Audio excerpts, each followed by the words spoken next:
Black Clover has a problem and there's not much we can do about it now. So many people avoided it off the bat because it was ruined with pointless filler, and that meant every anime reviewer said to avoid it, with good reason. Again, it had filler for no reason, and it has a massively unoriginal plot to boot, with many comparing it to Naruto, One Piece and Fairy Tail, and its problem is improved after the first tenth of the current runtime and became a better story. So how about that story? Black Clover is set in the Clover Kingdom, where magic is everything and those that don't have it are treated as pitiful, or peasants if you will. Our main character is someone who doesn't have any magic power at all, Asta. He practices and trains every day to try and gain some kind of magic power and become the Wizard King, the most powerful wizard in the Clover Kingdom. His friend and rival, Yuno, is the opposite of Asta, using magic effortlessly, and when he gains his grimoire, he gains a 4-leaf clover grimoire, whereas Asta doesn't gain his until he is in peril, and even then he gains a tattered grimoire with a 5-leaf clover on it, and an old, large, rusty sword. He gains what's known as anti-magic, and can break most magic spells. Asta joins the Black Bulls, the worst Magic Knight squad, and unravel a plot to destroy the Clover Kingdom by the organisation Eye of the Midnight Sun. Again, this plot is very similar to that of Naruto, Fairy Tail and One Piece. Does that mean it's bad? Not at all. But in Studio Pierrot's infinite wisdom decided to turn the first 14 episodes into mostly filler, when the manga had way more content than that at the time that this anime started to air. This caused the show's pacing to slow down before it even had a chance to take off, causing many, including myself at the time, to turn the show off and watch something else that was airing at the time. What came next, which I didn't actually think they would do, was a better paced arc that was actually important to the plot, the dungeon arc, and from what I can tell, very little filler episodes as well. This allowed for a bit more world building and learning about mana and having stakes in this anime. We also get development for some of the characters in the Black Bulls,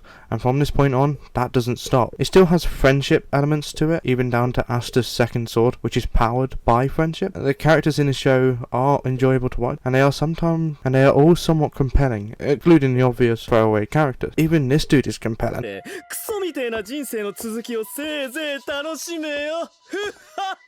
I should mention at this point that as I record this, I am on episode 65, so not quite up to date, but at the point that it is worth talking about, namely episode 63, an episode that shows what this show's animation could have been like had it been handled properly, like a 25 episode per season, and took breaks each season, instead of constantly airing from the day its first episode aired. Speaking of the animation, let's discuss that, because that is also the reason why so many people dropped this anime so soon after it aired. Most episodes are incredibly stilted in their quality of animation, and so many avoidable mistakes were made, so it shows how rushed the animation is. If you want further proof, look at the difference in the animation from TV to Blu-ray. That's not to say it's all disappointing animation. Big important battles carry some of My Hero Academia's fight scenes quality and show having care in them, which is something nice to see. The soundtrack is alright. I don't really have much to say about it because it just sort of exists in the background and it doesn't really have its own identity, apart from maybe a few tracks. But the openings are all great to listen to and the endings have their own charm to it. And that's not even discussing how the openings look. Put it this way, it just oozes artistic charm. I don't really know how else to describe it. I do love this show and do think it deserves another turn. If you do give it a chance, read the first arc in the manga. Once it starts the dungeon arc, which starts in the manga around chapter 10 and in the anime around episode 14, it really becomes an enjoyable anime to watch. If you don't want to deal with this,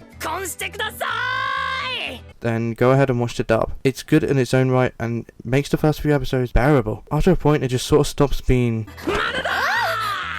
and Asta appears to mellow out.